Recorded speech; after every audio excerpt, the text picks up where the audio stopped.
Suddenly, Canadian politics is all about immigration, which means it's really interesting to be this guy. It's no question that we look at the numbers and the impact that that has had on cost of shelter, affordability. Sometimes I think the mistake we make is not looking at the benefit that these people that are coming into the country have, but it's come with that conundrum in and around affordability that I think we need to face responsibly.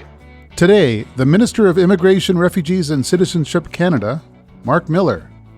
I'm Paul Wells, the journalist fellow in residence at the University of Toronto's Monk School. Welcome to the Paul Wells Show.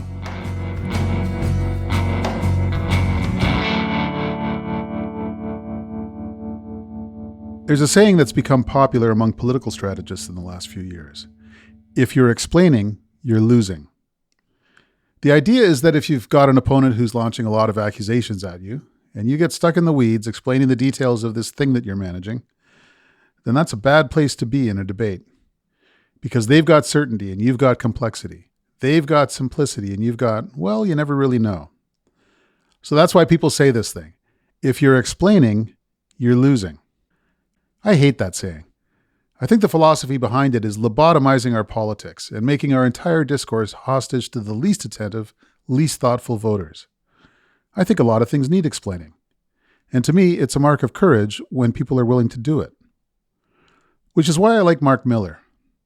The last time he was on the show, he was the Minister of Crown Indigenous Relations, which was hard enough.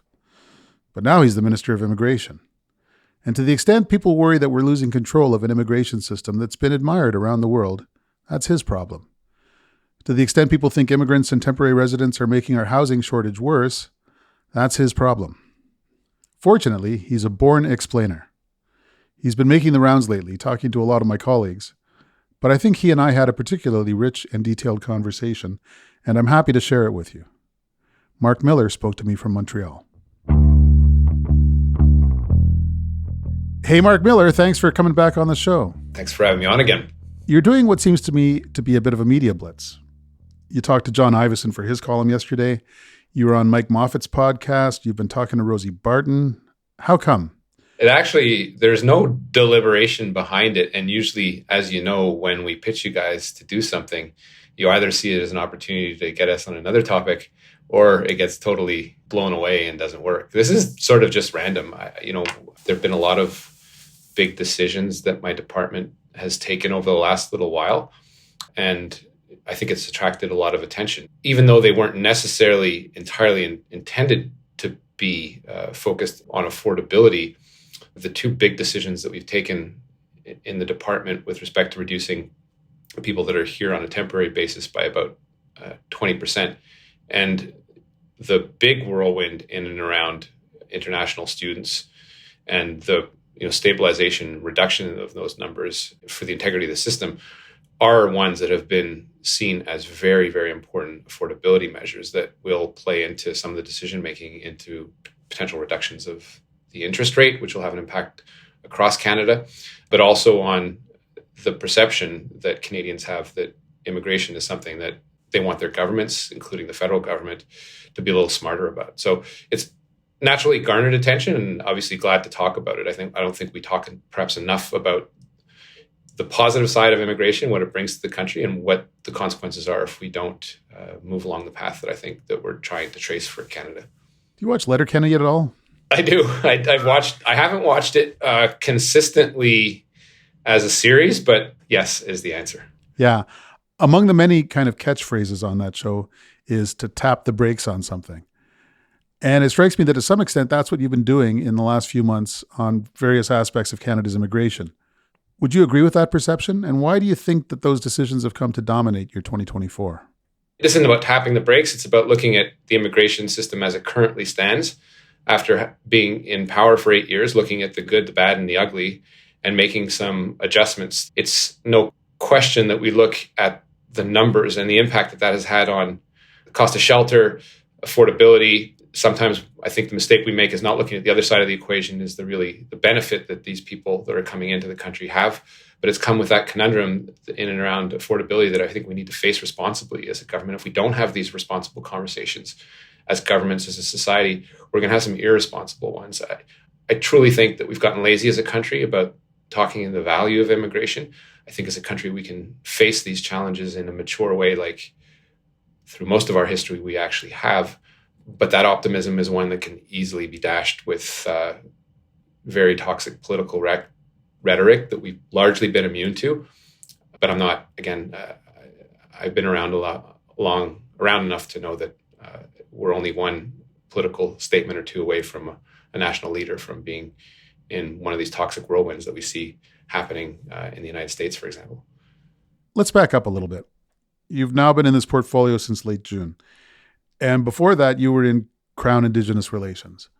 When something like this happens, do you find out basically about an hour before the swearing in that you've got this new portfolio? Or do you get to make representations about what you'd like to do? Or how did this happen? Yeah, and I think those that do too forcefully usually don't end up in cabinet or end up with a nasty surprise. We've seen particular pertinent examples of that in the past. I've never, we can get into my relationship with the Prime Minister, but I've never asked the Prime Minister any particular favors other than being able to make a difference. And he's given me that opportunity. I'm really thankful to him for it. To answer your question, I did have a sense going into this that I would be switching portfolios. So I kept quite quiet about it. I didn't know what until a relatively short period of time, not an hour before, but a relatively short period of time before that. And that interim period is kind of interesting personally, because you have a piece of information that you can't divulge except for to your spouse, and heaven knows you should not be telling your kids because they communicate with other kids on all sorts of social media platforms.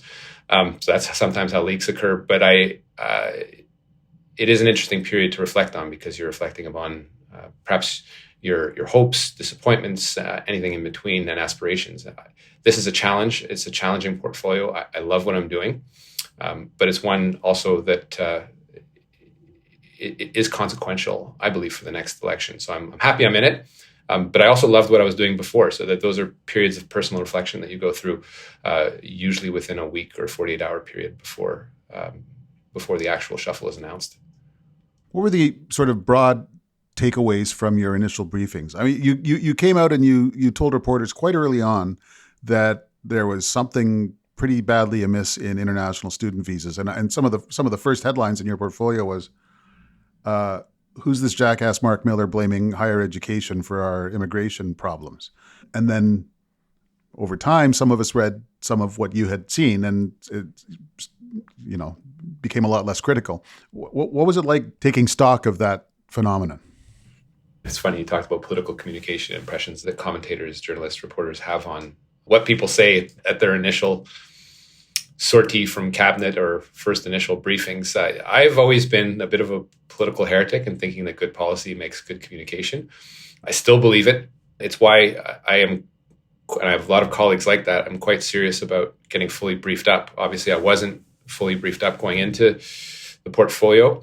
And once I had got my team together, it was quite clear that we were facing a bit of a cliff when it came to the untapped availability of international students to provincially regulated post-secondary institutions, and that there weren't being measures taken by provinces to stem that flow. If we continued on the path that we were continuing, we would have had 1.4 million students, and further, if I hadn't put into place some important solvency and integrity measures at first, but also put a cap on things. Cap is not a perfect way to do things. It has all sorts of potential perverse effects, particularly when you're potentially regulating areas of provincial jurisdiction like post-secondary institutions. But we had to do it for, one, the integrity of the system and sort of short-term school year cycles, but also in the long term. What scared me, I think, the most was the number of asylum seekers that was coming out of these institutions, which is a trailing indicator insofar as the recent waves and uptick has not been fully reflected on those that have claimed asylum as a result of entering Canada and not having a successful experience in Canada, then claiming asylum. But the Ontario school system, for example, had 10,000 people that claimed asylum over the last 3 years. That is not the sign of a healthy system. It's not what the international visa system was intended for. Ideally, those people are solvent when they come into the country. They have to be. And they should be getting the best education that Canada has to offer. That's what we pitch on the international stage. And that's who we compete with on the international stage against Britain, against Australia, against America, that have similarly situated institutions that offer a lot of possibilities to the same top talent. that's the reputation that we're supposed to cultivate. The reality is that this is a system that's been sort of perceived as a backdoor entry to Canada. Not that the pool of people that are here aren't entitled to dignity, respect, and perhaps integration into a workforce that needs to get younger. These people are largely kids, they're younger, so perhaps ideal candidates, but that was not the designated principle behind that international visa student that has largely gone uncapped for 40 years. So it was a difficult decision, but I think it was one that was very important for the next few years and beyond as we try and get that system under control, as well as other aspects of people that are here on a notionally temporary basis. Now, to some extent, why these mostly colleges are doing this is not your problem. Your problem is to note the effect of that ramp up and deal with it. But why do you suppose they are? I mean, you clearly suspect that some of them are just profiteering, but you've said that not all of them are. Why is it important for colleges near where I grew up to hand out tens of thousands of student visas? We've spoken a lot about diploma, puppy mills, fraud, really bad actors in the ecosystem. But the ecosystem is one that isn't limited to fraud. Clearly, the federal government has a role to stem fraud. The more and more it sticks its nose into post-secondary education, the more it is jurisdictionally fraught. And the corresponding ability of the federal government to actually take measures to deal with those matters. Otherwise, it's not lawful. That doesn't prevent us from noting that this is an ecosystem that has been created largely by massive underfunding by provinces of post-secondary education and institutions. And those institutions are bright, they're smart, and they have looked abroad. I think, sadly, not to condemn the source country, but to one source country for about 45% of its applicants. But they've gone abroad to get people that'll pay 3, 4, perhaps even 5 times what my kids pay now currently, like at least 2 of them in university, and other Canadians that are entitled to lower fees, sometimes regulated, in the case of Ontario, quite strictly. So to fill those coffers, they've looked abroad, created programs, filled up other programs, and that has carry-on effects. One, in the nature and quality of the programs, but also the student experience that is expected when someone's paying 40, 50,000 and shoved into a room with 15 other colleagues. That is not what the program was designed for. So it's important for the federal government to step in, highlight this, and make sure the provinces are doing their jobs. Yesterday or the day before, Ontario made, I think, what is a responsible announcement in realigning the visas that will go to public institutions. That's a good step. Obviously, it has to be followed through on, but it is a good step. And BC, which has been the other province that has had a disproportionate amount of international students, has also taken some responsible steps. So I think the system is moving, and that's very encouraging. So your big decision on international student visas was to cap it at current levels. That's still a very high level of visas. It is, and I think it addresses a number of issues, but it isn't the final point in the discussion. I think because we need to see how this plays out, it was important to take a principle of no net new growth. But there's no denying that growth that has occurred in the last few years has been significant. What we're doing is stemming the exponential growth that was threatening to occur and seeing how institutions, governments, provincial principally, will adjust to that. There will be some natural readjustment based on some of the solvency criteria that we've put into place, based on the acceptance rate formulas that exist across the province and how sort of the visa applicant goes through the sausage grinder to become an actual visa holder. So that's to see. But I am prepared to take additional measures if need be, including access to postgraduate work permits, including spousal permits, which do create an impact and a potential on the number of people that are here on a temporary basis.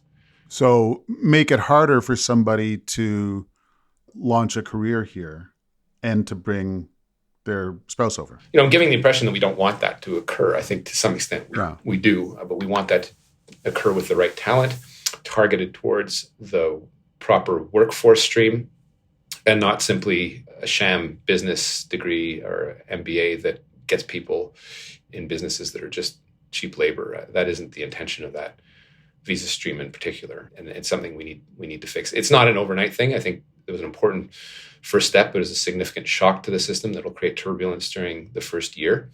But we'll have to see how that plays out. So we're talking about the effects of a decision that you made that you announced a couple months ago to cap student visas. You made another high-profile decision more recently, which is to reduce the absolute number of temporary residency visas in Canada. Tell me about that.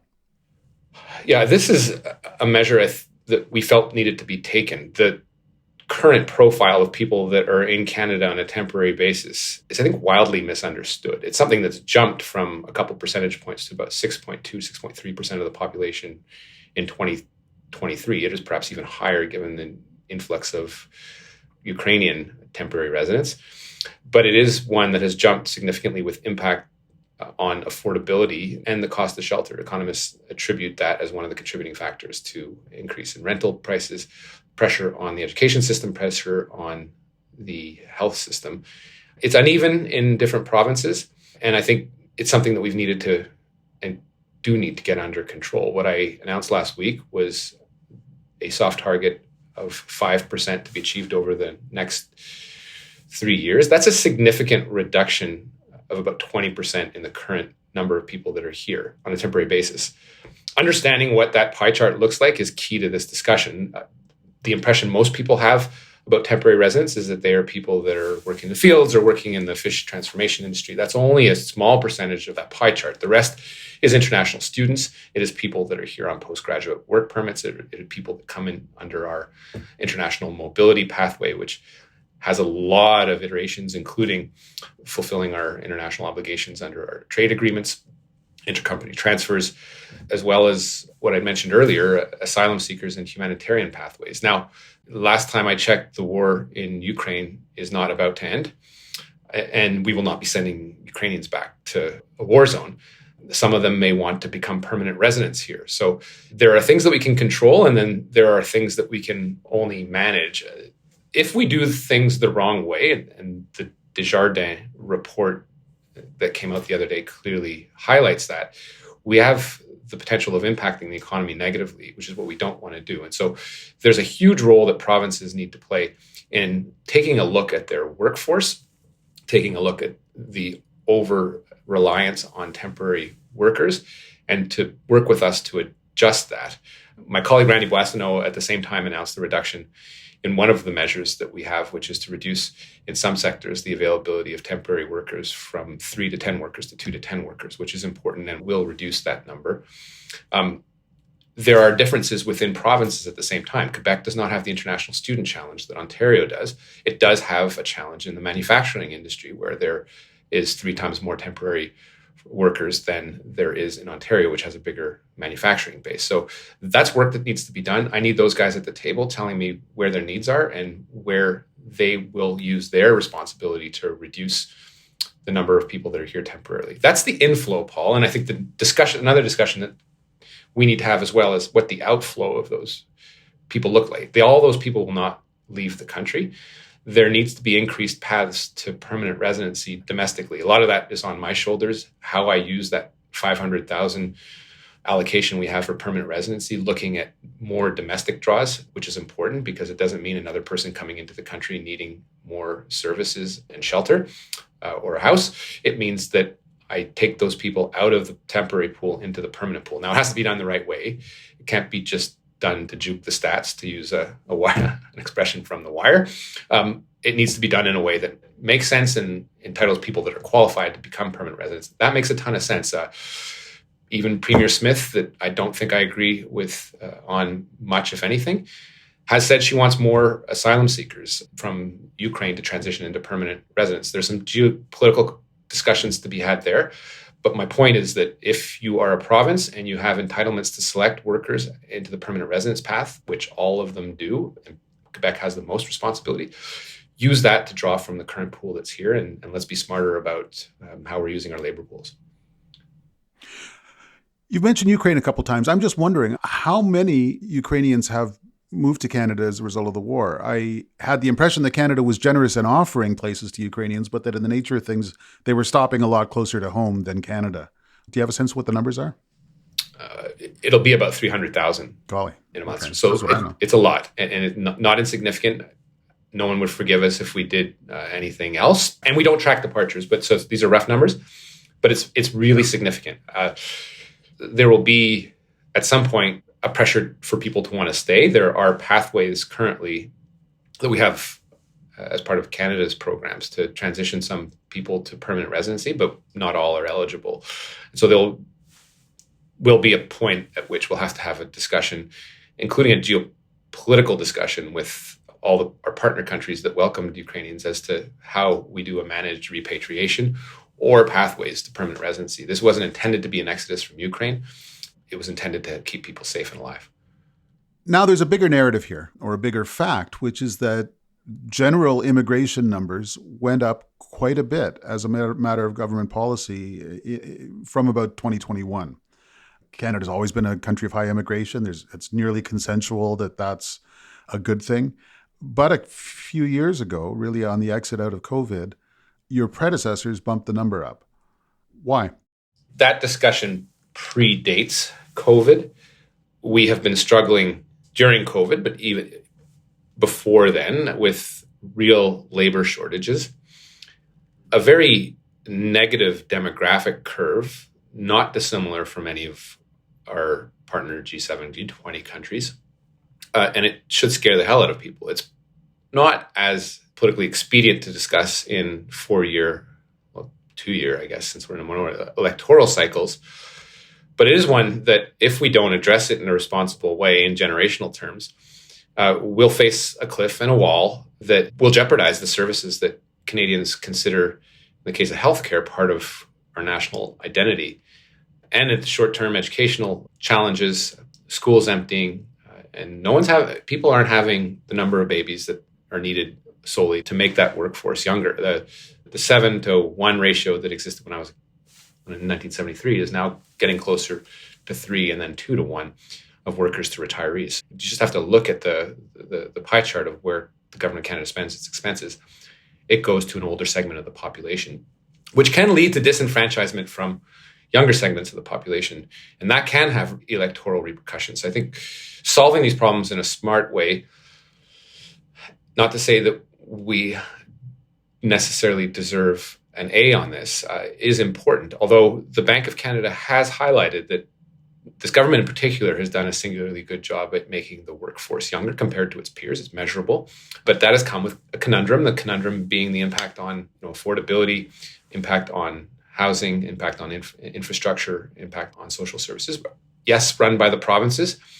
But whenever we do in-depth polling or the strategic review that my department did before I became minister of it, consensus over immigration is usually challenged by criticisms of efficiency and the need to get our, lack of a better expression, get our acts collectively together as provincial and federal governments.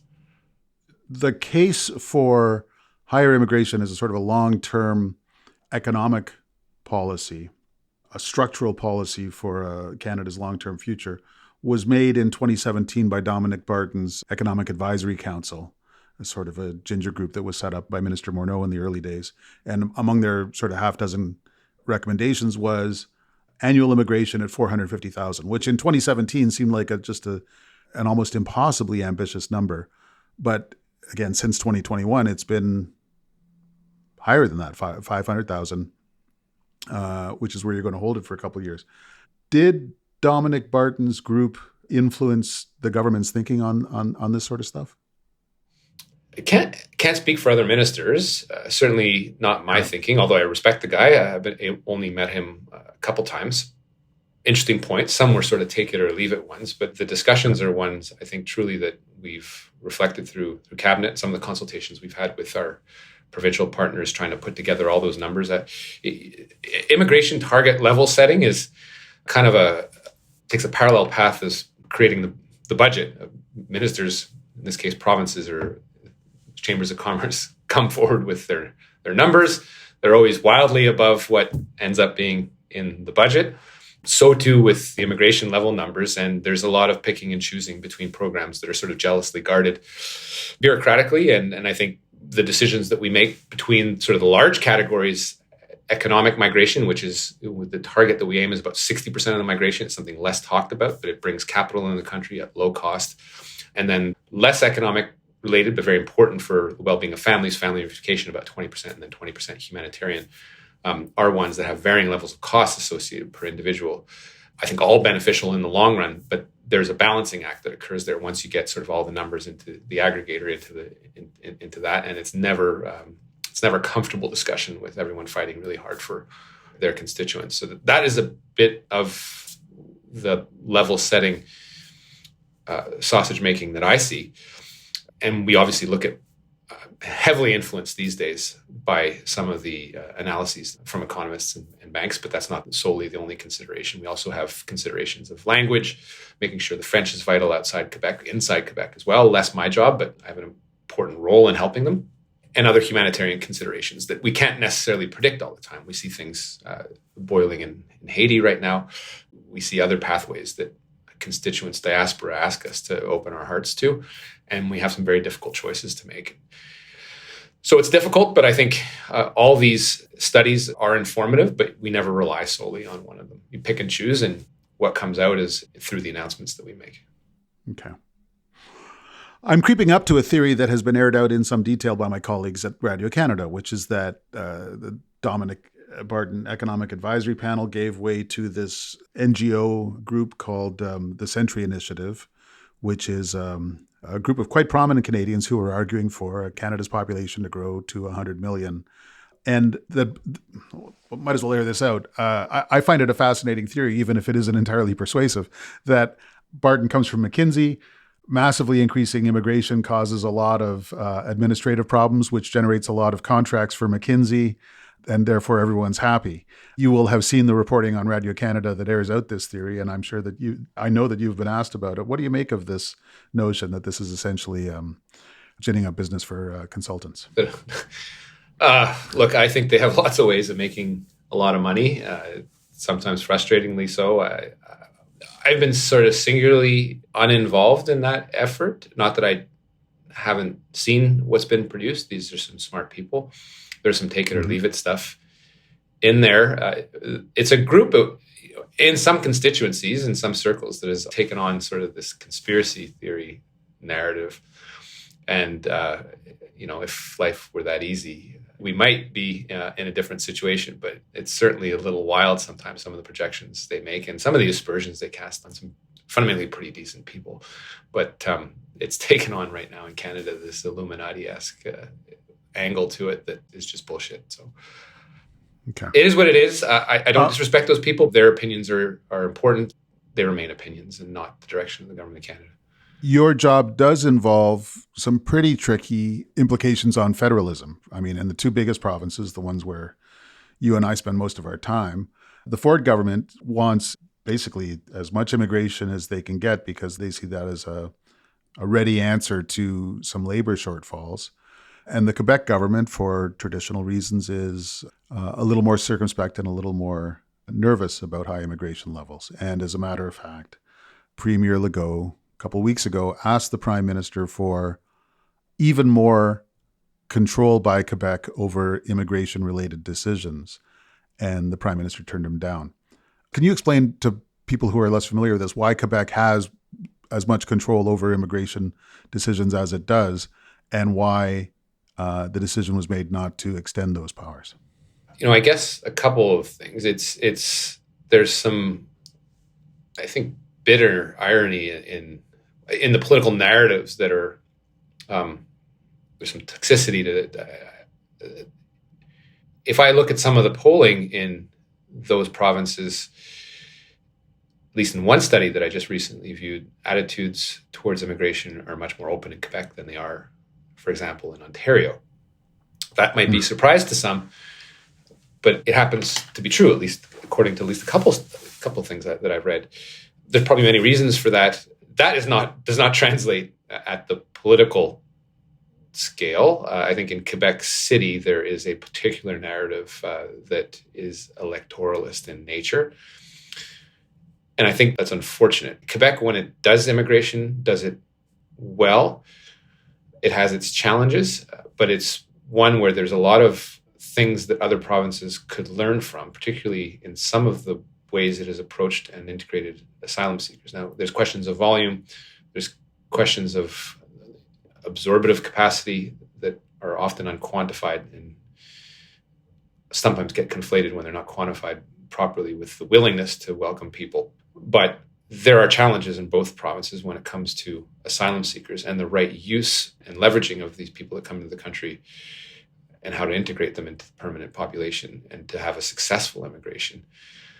I think about my province, which is Quebec. It has the existential challenge insofar as language is associated with identity and preserving the French language in a sea of English. This is a challenge that Ontario has a responsibility for when it comes to its French-speaking part of the population, but it's not existential to the province of Ontario and who people see themselves as.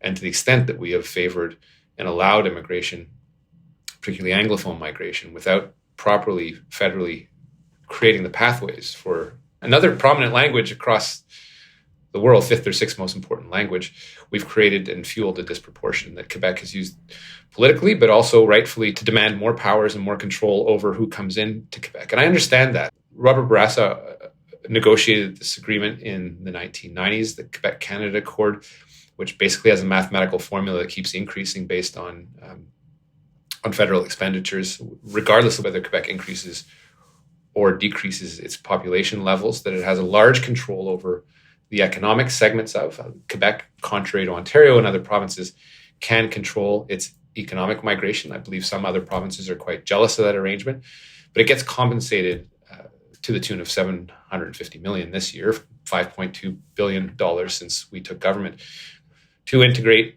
including provide French services and resources to integrate people coming into Quebec under this agreement. So it is a foundational piece that defines our relationship with Quebec and immigration. It isn't the be-all and end-all, and when it comes to asylum seekers, proper repartition, allocation of asylum seekers across Canada, there's some work to be done to coordinate that. But I think some of the rhetoric has become a bit political and sometimes toxic in nature. The two discussions I've had with Premier Legault have dealt naturally about immigration.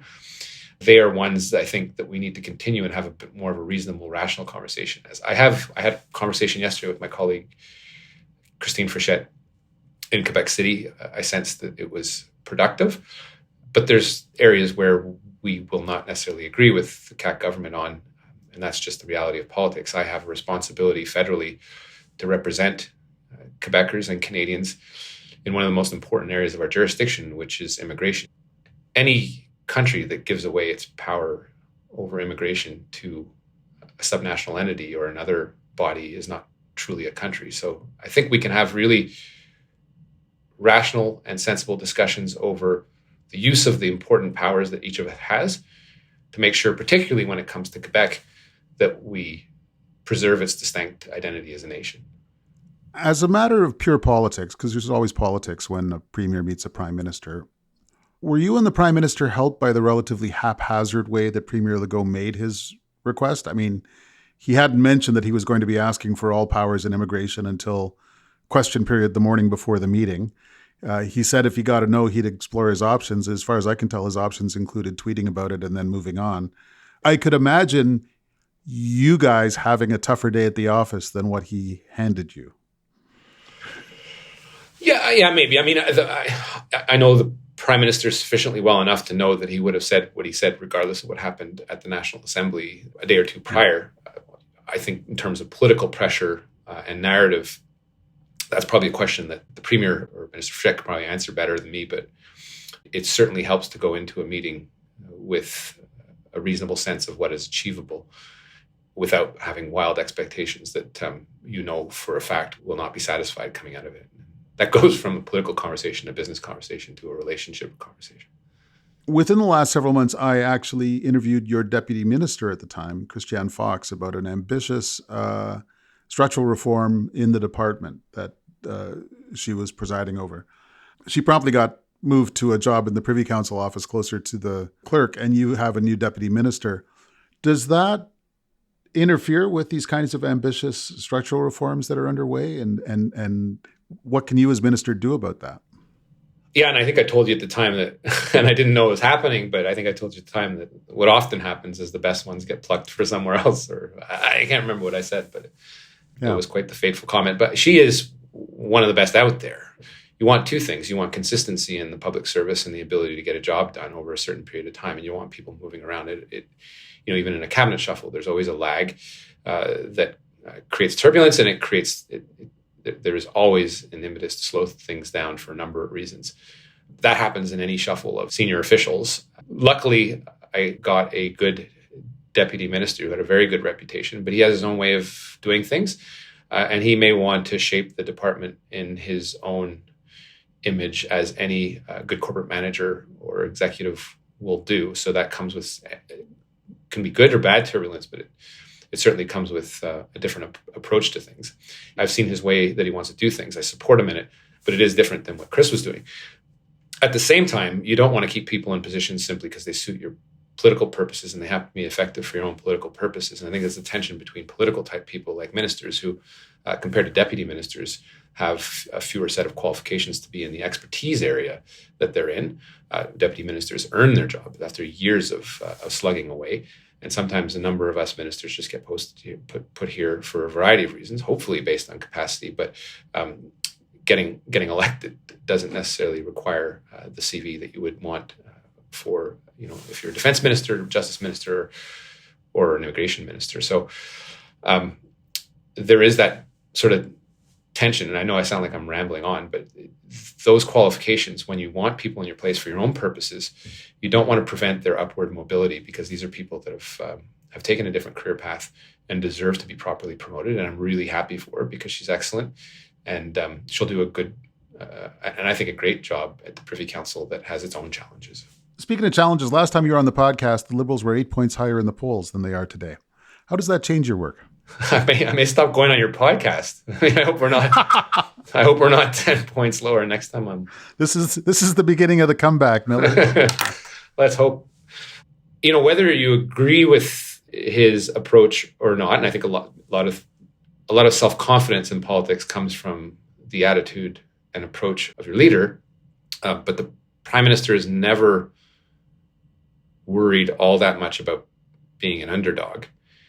So being here, I would say that the feeling in caucus, in cabinet, is not aligned with the polls. Obviously, people have a sense of urgency. We've had this sense of urgency for a variety of reasons throughout COVID, but ever since coming out of COVID.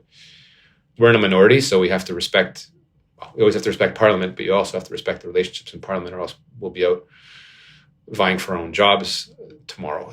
But obviously, being in this position focuses the mind. It focuses on the mind on what's important, what is unimportant. And I think if there's anything criticism that's been leveled against our government over the last while, particularly coming out of the global pandemic, is we have tried to be everything to everyone. People expect us to be everything to everyone. We can't be everything to everyone, and we need to sort of narrow the menu in what we're offering to Canadians. And whether we succeed or not will be tested in a year and a half or so. But I think that's the mindset. And I think we got to get into that mindset where we keep doing the small things right. We keep hitting singles, not necessarily always trying to swing for the fence, but get things right for the people that we serve and that got us there. Sort of very basic way of managing a G7 country. You've talked a little bit about immigration as a file where people need to get their act together, or have needed to get their act together, where everything hasn't worked out exactly as hoped. What would your druthers be, looking back at the last 5 years of the immigration portfolio? What could have been done better at the time? And what are your hopes for immigration as a policy area over the next few years? Well, I guess to answer your second question first, I hope it doesn't become some toxic cesspool, because the first people to pay for that are people that are in a precarious position themselves, immigrants. I'm not going to necessarily pay for it. So I really do hope that we are able to continue the Canadian consensus on immigration, knowing we're not immune to what's going on in the States. In fact, sometimes some of us are inspired for the better, for worse, by what goes on to the south of us. I really only think we're one stupid statement or two stupid statements away from a major political leader to have this as a main point in the next election. It will be an important point in the next election, but I do really hope that we remain responsible in that. As for the first question, the best way to be an asshole is to give your colleagues tips on how they did their job, because it's not productive. And 2020 hindsight is rampant in politics. I have a very close friendship with Marco Mendicino, and in fact, in cabinet with Sean.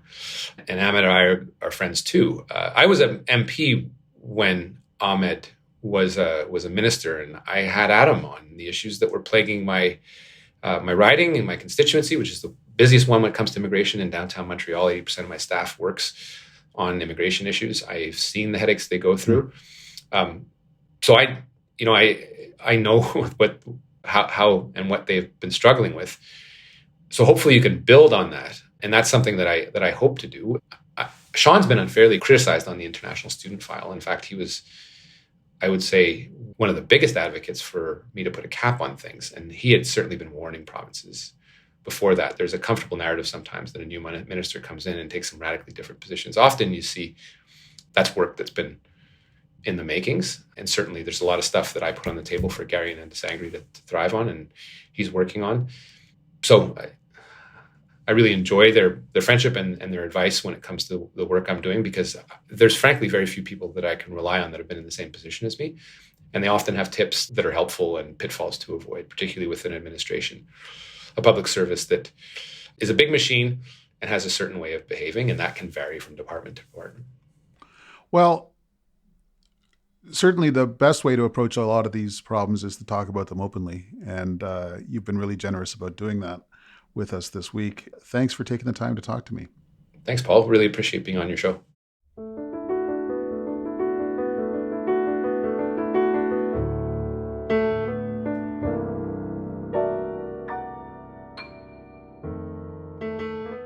Thanks for listening to The Paul Wells Show. The Paul Wells Show is produced by Antica in partnership with the University of Toronto's Munk School of Global Affairs and Public Policy. Our producer is Kevin Sexton. Our executive producers are Laura Reguer and Stuart Cox. Our opening theme music is by Kevin Bright, and our closing theme music is by Andy Milne.